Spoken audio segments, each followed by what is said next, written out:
Hello, is this Eyes of the Living? It is. How was this? How are you doing? Is it Zach? I'm doing great, dude. Yeah, you're live right now on the Zach Moonshine Show. What's going on, brother? Dude, we're just fucking kicking back, man, drinking some beers and listening to your tracks, man. We just blasted What Is Left for the Dead. Fucking badass, awesome. Man. Thanks, man. Fucking love it, dude. So what the fuck is going on in the world of Eyes of the Living, man?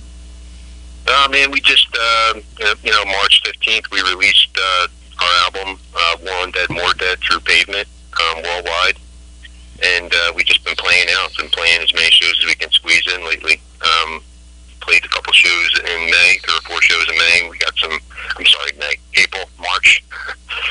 We got some shows that we played out earlier in April, and we got a show tomorrow down in Delaware.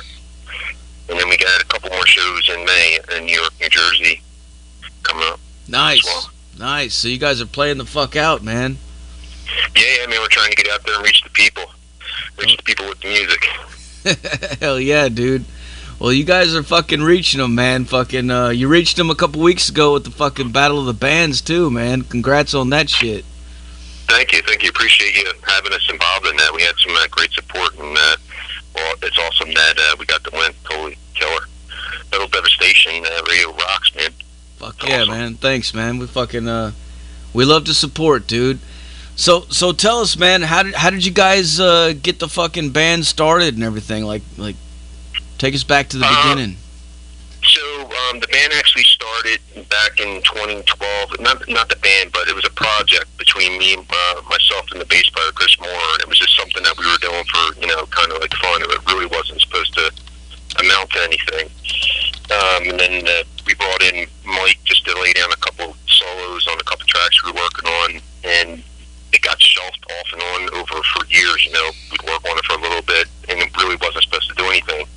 And then around 2016, our old manager heard it, and he was like, "Hey, man," he's like, "this stuff's really good. It's got potential. When you try and throw together a whole album and more, get it out to the world."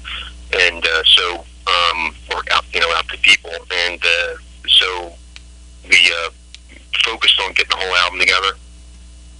In 2016, we finished it.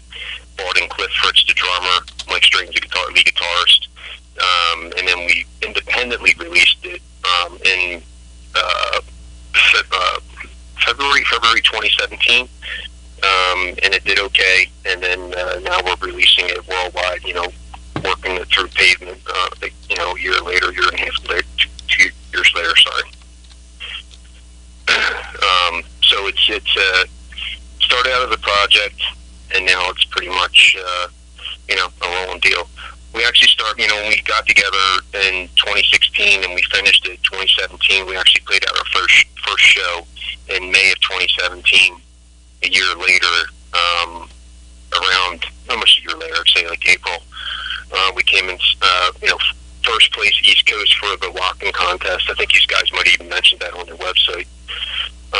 And then we actually came in second overall down in California for the Wacken Fest 2018 U.S. battle. So it was a pretty awesome achievement just within a year. And then here we are a year later on Pavement, trying to get us out even more, push us out even more. Yeah, man. Yeah. I saw that about the fucking the Wacken battle, man. Tell us about that shit, dude. The Wacken battle thing was awesome. It was just something that we were like, hey, man, a Corpse Order a year before, we kind of, a few guys in that band, and we saw them do it, and Power Theory, another local band, did it, and had fun with it. So we were like, hey, it's coming back around again. Let's try it out. And we entered, and to our dismay, we actually did pretty good. It was, obviously, winning the East Coast and then getting an opportunity to go out to California and play at the Viper Room, and it was fucking killer. I mean, you can't get any more awesome than that. It was pretty awesome. Supposedly we only lost by like a couple points or maybe a point or something like that, they said. So it was really close. Voices of Ruin, they deserved it. They kicked ass though, and they went over and repped the U.S. last year. Yeah, so, yeah. I interviewed them too. Yeah, they're a bunch of nice guys. Cool dudes, man. Awesome. I was asking them what their take was on the Viper Room because there's so much fucking there's like all these legends about that place, about it being haunted and fucking all kinds of crazy shit. Did you guys experience anything weird there? Or? No, I didn't experience anything weird, but it's a pretty cool laid out place. I mean, it's pretty decent. It's got like a little cigar room or something downstairs going on, and then the Viper room area is upstairs. The crew there was amazing. The sound guy was awesome. The way they handled everything was super professional. It was a decent little venue. It was really nice. Like you said, it's got a historical background on it, and it's iconic, right? And to be able to get to play in an iconic place like that's killer, right?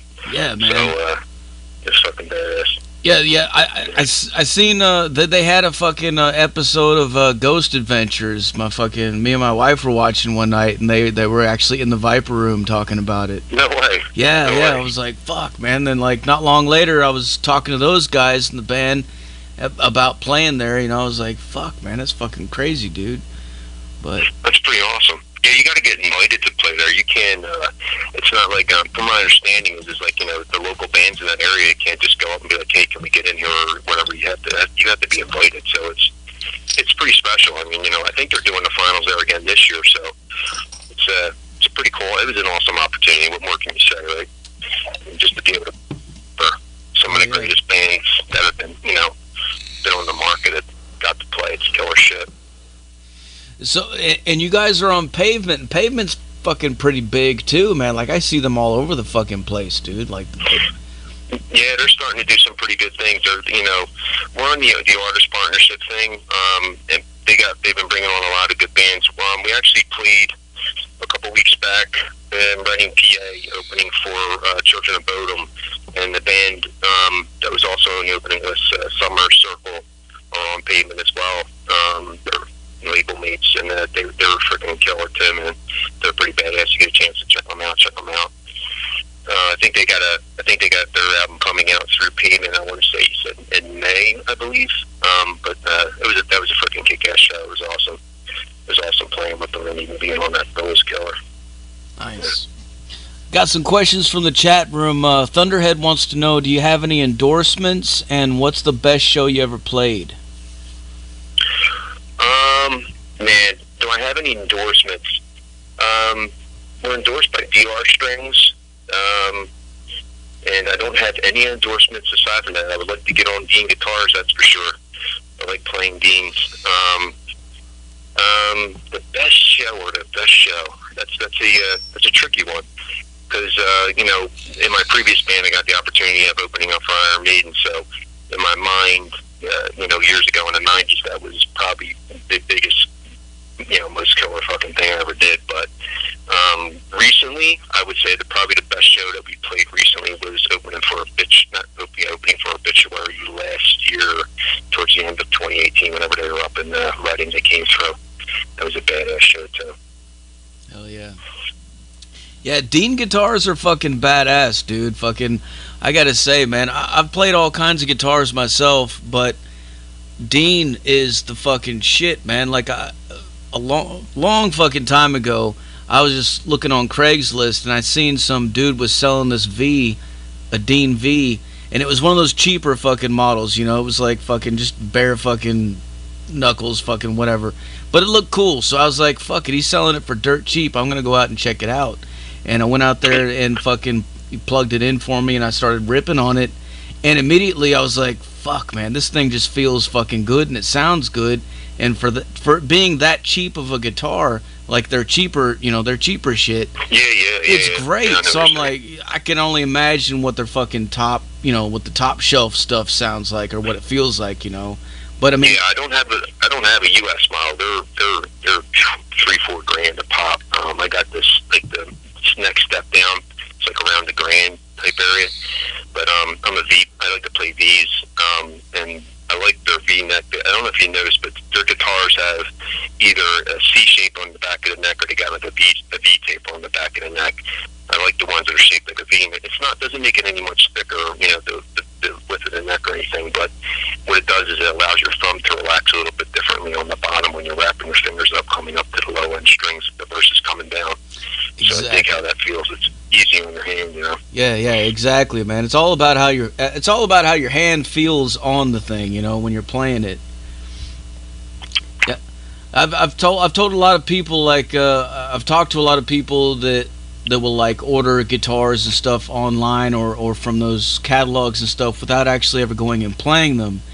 And I've even done that myself in the past, but I gotta say, like, when you go somewhere and actually, go to a guitar center or something like that and just pick up guitars that you may not normally play, but just check them out, you'd be amazed at, like, how different everything plays and how it feels in your hands, because no guitar is created equal, like, it might look cool, but you know what I mean? Yeah, I totally agree with you on that, for sure. I mean, you absolutely got to play. Prior to Dean's, I played a lot of Epiphones. I know it sounds funny, but that was my thing back in the day. But these days, it's definitely Dean. I also got like an Elba Bingo wood one that's really pretty guitar. There's pictures floating around of me on the internet holding it and playing it. I get a lot of compliments with that guitar as well. But there's just something about these that I like, that because of the angle they are, because I sing and play, allows me to tuck them into my leg a little bit different, so it lightens the neck up for me. There's something about it. Oh, yeah. I like SGs too. I like SGs. Gotta say, I do like them. Oh, hell yeah, man. Well, that's the classic style, man, from Tony Iommi, and he pretty much started it all right there. Yep. Yeah, I do a lot of, when I work on music, I use SGs a lot. They just feel good to me, and they sound great recording. Just in, I guess, maple, they just sound, tune's nice. Hell yeah. Great tune. Another question. Duncan pickups too. Oh, hell yeah, Duncan dude. pickup, man. Yeah. Another question from the chat. Thunderhead wants to know, what are there any epic moments that you can remember from being on stage? Anything crazy that happened that really sticks out in your mind? Any epic things that happened on stage? One of the most embarrassing things I ever did on stage was actually fall and roll backwards onto my back. My foot rolled off on the cord and rolled backwards. That was pretty that was pretty stupid feeling, but it was in front of a pretty big crowd too. But no one commented on it afterwards, so I must have did a pretty good recovery job. It was really fuck. But I guess overall, I don't know if there's that stands out to me as being like one of the most wackiest things. But most recent, going back to the Obituary show, the crowd response was incredible. People just reaching up and trying to pound you, not pound, but fist pound and high five and shit when we were done playing. Was freaking killer. That's just an awesome experience. That's what that's what you kind of, as a performer, you look for that, and you hope the crowd gets what you're doing and gets into what you're doing. They're just like, damn, when you, at the end, when you're walking off and they're doing it, you're like, fuck yeah, man, people are getting it, it's killer. It's what you hope for. Obituary's badass too, man. I saw them at a really small dive bar one time, man, and it was so fucking loud, but like it was cool because we were able to get right up on the stage. And then I remember when they were playing the instrumental Dying, fucking the singer jumped off the stage and he was in the fucking pit walking around headbanging and shit with us, and I was like fucking just looking over, there he is fucking standing there headbanging right along with us, and I was like, fuck yeah, dude, this is so fucking cool, man. Yeah, there's nothing like that, like seeing a band that's a kick-ass band in a small venue, right? Because you, like you just said, man, you can get up on them. They sometimes get down in the crowd. They even walk around in the crowd. That's the shit. Yeah. Hell yeah.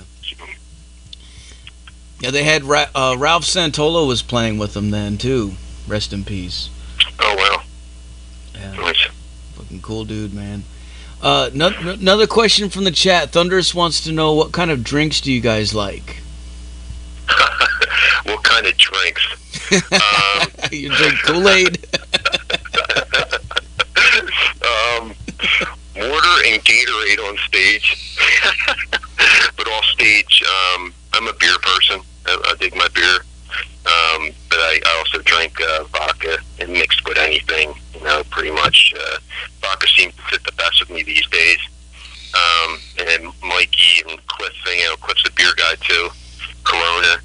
And Mike drinks pretty much kind of anything. And he's also a liquor guy. So, and I like to do Jaeger shots every once in a while too. Jägermeister's good shit. What's your favorite? I know everybody doesn't. I'm sorry, what you say? What's your favorite beer? My favorite favorite beer, probably Beck's. The IPA stuff sometimes can be a little like strong flavor to me. I do drink a lot of Yingling Lager. You know, being from PA, and I don't think it's really from being PA. It was just one of my earliest beers I was introduced when I was younger, and it stuck with me. But I like Beck's a lot. Beck's Dark. Oh yeah. Nice. Yeah, I drink a lot of IPAs myself, mostly, but like tonight, I got to work in the morning, so I figured I better lay low, and I'm just drinking some Dos Equis. You got to build up stamina for IPAs. Yeah, yeah. I mean, well, yeah, you're gonna feel it in the morning for sure. What is it? Pub Roller or Brawler? Is that an IPA from what is it? Not Victory. No, what the heck was it? What company is that? Sorry, I'm not big on them, but that one's a really smooth. I think it is an IPA, but it's really smooth. I think I actually had that at a beer fest last year. And once I tasted it, I finished the rest of the evening drinking it. Nice. I usually get Lagunitas IPA because it's $10 for a 6-pack, so it's not as expensive as some of the other ones, but like it still packs the punch, and it tastes great. Right. It's pretty smooth. Do you like your beer smooth, or you like them kind of rich tasting? I usually like them a mix, like a little bit smooth, a little bit fucking. I like to have a little bit of kick in it, you know. Like if I'm gonna drink a regular beer, it's usually like a Heineken or like you said, like Beck's. I like that skunky flavor in them too, but right, yeah. Like I don't know. I mean, I used to be a big Moosehead guy back in the day too, and I haven't had that in a while. Moosehead and whatchamacallit, the other Canadian beer. I lost Molson. Molson Ice. Yeah. Molson Golden, man. My buddy used to call that the chocolate beer, the chocolate milk of beers, he would call it, because they would go down so smooth. It was, they were ridiculous. I haven't had them in a while. Now you're making me think I need to go get some. I like good beers, but at the same time, I'm not prejudiced against any other kinds of beer. I mean, if I got to drink a PBR or a Coors Light, if that's all there is, I'll do it. Mm-hmm. You know. I'll definitely do it, yeah, but you know. Yeah, my girl loves Miller Lite, and I drink Miller Lite every once in a while. Yeah, she likes Miller Lite. Nice. Another question from the chat. Vicky Grandy wants to know: have you guys ever played Canada? No, we have not yet, and we would love to get up there. I hear the scene up there is killer. Definitely want to get up there. Definitely want to get up to Canada. Would love to get to the Midwest states and even get back out on the West Coast too if we can this year. Definitely going to try and work that out. That'd be killer to get up into Canada. Got to reach out and find some people with some that can assist with some venue help up there. Yeah. Maybe check out Asher Media. Yeah, Asher, they were connected with the Wacken thing, right? Yeah. I'm pretty sure they were. Yeah, that's right. Actually, shit, it's a good idea. He sends me all kinds of stuff from Canada, man, and I'm just like, fuck, dude. They gotta have a killer fucking metal scene up there to be that many fucking bands coming out of the same area. Yeah. Although, I mean, it's a big country too, though. I guess it's not all from like one little spot, but it's weird. Like when I think of Canada, I think it's just because I've never been there. I always think it's just a bunch of fucking snow caps and fucking Eskimos walking around and shit, but it's really not. Like it's actually a fucking you know what I mean? Like it's actually they got a lot of fucking moose walking around and shit. I had a buddy that moved up to Alaska or something, and he's up there for a couple of weeks. He sends back a picture and goes, "Yo, I want to leave for work, and this is what's standing out fucking side. It's a big ass moose." And he's like, "I can't go out because they're aggressive." I was like, "No way."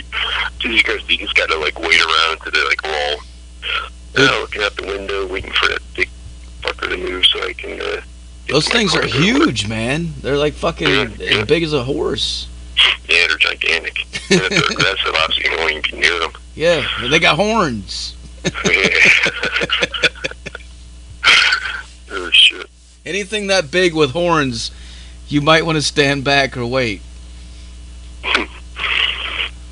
All right. Another question from the chat. Necrosian, Joe from Necrosian says he's good friends with you guys. Yeah, Joe. Yep, Joe's awesome. Yeah, Joe and John, they're long-time friends of mine. Hell yeah, man. Yeah, man. So coming up next, what are some more things that you guys got on the horizon for Eyes of the Living? What's coming next? We're pretty much just going to be, probably playing out as much as we can over the next couple of months. Trying to reach out, like I was saying, hopefully some mid-states and maybe get on the West Coast, a couple places maybe would be awesome. And getting up in Canada would be killer. And you guys got me thinking about that. Definitely should try and get that done this year. But, as the year goes on, we've already started working on some new music. Got a bunch, pieces of music put together, so we'll probably start working on something for a new album later this year and hopefully get it out early next year. Follow up this album. Nice. Some new shit. Vicky Grandy in the chat room, she's saying that she can help you guys with some hookups for shows up there, so I'm telling her to hit you guys up on Facebook. And awesome. Thank you. Hopefully you guys can do something, man, because that would definitely be cool. Yeah, absolutely. I'd love to get up there. Thunderous wants to know, what are your favorite tracks off the album? Off the album, I have a bunch, but the ones that stick out to me the most are probably Chemical Bath, Run for Your Life, Infected. I like How on Earth. I like doing that song. The lyrics to it feel powerful to me. And What Is Left for the Dead, the track you played. What Is Left for the Dead, War on Dead. That I just love the music, the way it came together, the intro, and how it gets into the heavy parts and all. They're probably my favorites, I guess. I favor a little bit of all of them because, the writing them and everything is pretty awesome, but they're probably my favorites. Chemical Bath is one of my favorites to play live because it just goes straight right into that old school thrash influence, just down your face kind of drive. It always feels like it's just it's an awesome starting song. It's got a lot of power to it. Start to set with it. How would you describe your lyrical content for your songs? So for this album, it's kind of a concept type album. It's based on a zombie apocalypse, really, but the lyrics themselves can be,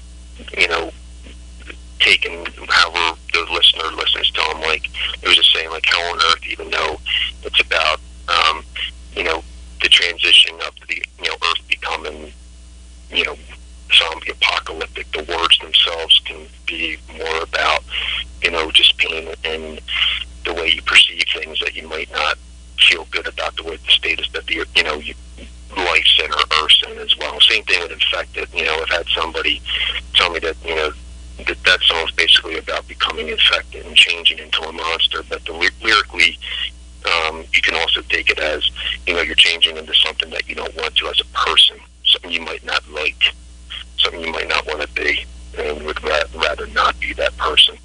So I don't write lyrics intentionally to do that, but sometimes I do.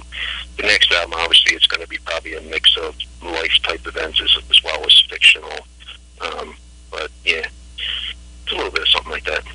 Man, speaking of zombie apocalypses and shit, I recently saw something in the fucking some fucking news thing about, they were talking about scientists recently discovered, or they recently were able to bring back a bunch of dead fucking pigs by doing something to their brains. They were dead, and they brought them back.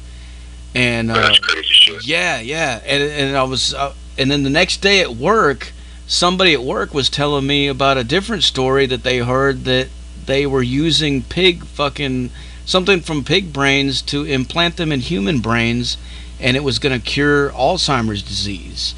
And I was like, whoa. I immediately started thinking about the fucking dead pigs that they were bringing back, and I'm like, you know what? In one room, they've got these scientists doing this with the dead pigs. In the other room, they've got where they're fucking implanting fucking pig brains into human brains and fucking curing out. That's kind of scary, man. Like that could actually... That is scary shit. What the hell? What if they mix, what if they mix the wrong thing, or, I don't know, man. dude. Have some outbreak go on, and next thing you know, freaking dead shit's coming alive. Fucking Walking Dead, man. Holy shit! Did you see? I saw on social media that they inserted human DNA into some monkeys or something in some lab, and it altered their intelligence, made them be able to be a little bit more, I guess, not cognitive. I forget what response, but they were showing them doing tests, like these light tests that would have patterns on it with symbols and shit, and they were fucking selecting them like it was nothing. Like they were just turning around, looking back at the scientists, being like, "All right, what do you want me to do now?" And then the person's comment underneath it was, "Isn't that how Planet of the Apes started?" Yeah. And I was like, what the fuck? Like, seriously, you got to think, like, it's crazy, like, the stuff that were in movies and stuff that you think were fictional, man. Like, exactly. People are starting to do now. It's all coming real. Holy shit. It's fucked up, man. Just like the old Star Trek invented cell phones, right? Flip phones and shit, jeez. I know, man. Crazy shit. It's fucking crazy, man. Yeah, I get going down some fucking wormholes, dude. I find out all kinds of crazy shit, man. Another question from the chat, man. Totally different. Vicky, Paula, and Thunderous want to know. They need to know. Do you like bubble baths or showers? I'm a little tall to fit in the tub these days. I haven't taken a bubble bath in a long time, so if I get a tub big enough, I could probably do it. But yeah, man, showers. Bubble bath. If I got my little rubber ducky, I'm good with a bubble bath, I guess. There you go. As far as the band name, Eyes of the Living, how did you guys come up with that? Is there a story behind that?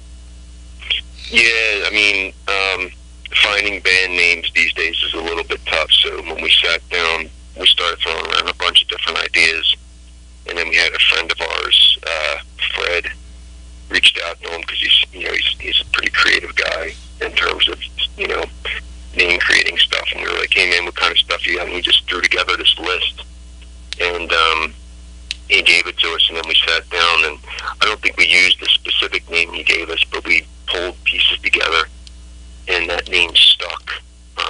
And then, you do the Google and hope that no one's using it. Mm-hmm. Google around all over the place, and then that's how we got it. We stuck with it. And, yeah, sometimes I like to think maybe we could have came up with something a little bit better, but I like it. Because, years later, not years later, but, recently I found out that there's Eyes of the Sun, there's Eyes of the Sun, Eyes of the Living Dead, something like that, and it's the other band. But it's not exactly, it is what it is. I like the name, Eyes of the Living. I think we all do. I gotta ask you about the art too, man. The artwork that I used to make the flyer, I grabbed it off your Facebook page, man. Yeah. That's fucking badass, dude. Who did that? Yeah, it's some guy I came across on the internet. A guy out of Thailand. His name's Dickie Condra. He's a really, really good artist. You can find him on Instagram and the internet. But he's freaking killer. He did that design, the one that you used with the we call it the I don't know, the time or something like that, split time or whatever, no time, the time priest or something like that we call it. But we also, the shirts that we got out right now that we call Split Zombie, he actually designed that as well. His work's freaking incredible, and he's starting to really blow up now. And it's actually through a lot of bands using his stuff, so people are catching on that he's just a really great artist. He's pretty killer. Hell yeah. Well, for people out there listening that want to check out you guys, get some merch, get some shirts like what you just talked about, where can they go? They can go to our website, eyesofliving.com, and then just go to the store, and you can see all that stuff lined up there for you. Everything. Yeah. Very cool, man. Right on. Well, I'm about to do a shirt. I'm sorry, I was going to say we do a shirt and CD deal. It's pretty sweet, so with the new shirt. Oh, cool. Yeah, I look for something that's a decent combo for a decent price. Very cool, dude. CDM and new shirt for I think it's $24 or something like that, $24.99. It's good stuff. You can't beat that, man. $24. There you go, motherfuckers. All you out there listening. Go fucking get that shit. Hell yeah. Well, I'm about out of questions for you, dude. Is there anything else you want to let the people know? Go out and check out the album, man. It's on just about every digital download store you can think of. Amazon, it's on Spotify, iTunes. Check us out. Hit us up on our socials, Instagram, Facebook, and bug us to come play wherever you want to come see us, and we'll try and get out there. And I really appreciate you taking the time to have me on, Zach. Dude, anytime, man. Any fucking time. Awesome. Thanks, brother. Well, before I let you go, I got to get you to make us a station tag, all right? Okay. All right, whenever you're ready, say something like, "This is Eyes of the Living, and you're listening to Metal Devastation Radio." Yo, this is Eyes of the Living, and you're listening to Metal Devastation Radio. Fuck yeah, dude. All right, man. Well, what I'm going to do now is I'm going to blast some more fucking Eyes of the Living for these motherfuckers so they can go nuts, all right? Thanks, brother. All right, dude. Well, you take it easy, and we'll talk to you later, man. All right, take care, man. Cheers, brother. Later, cheers. There you have it, folks. Eyes of the Living live on the Zach Moonshine Show with Metal Devastation motherfucking Radio. Like I said earlier, man, you better put your speakers in your fucking windows and your front lawns and your fucking neighbor's fucking driveway. If you don't see U-Haul trucks pulling up in their fucking driveways tomorrow,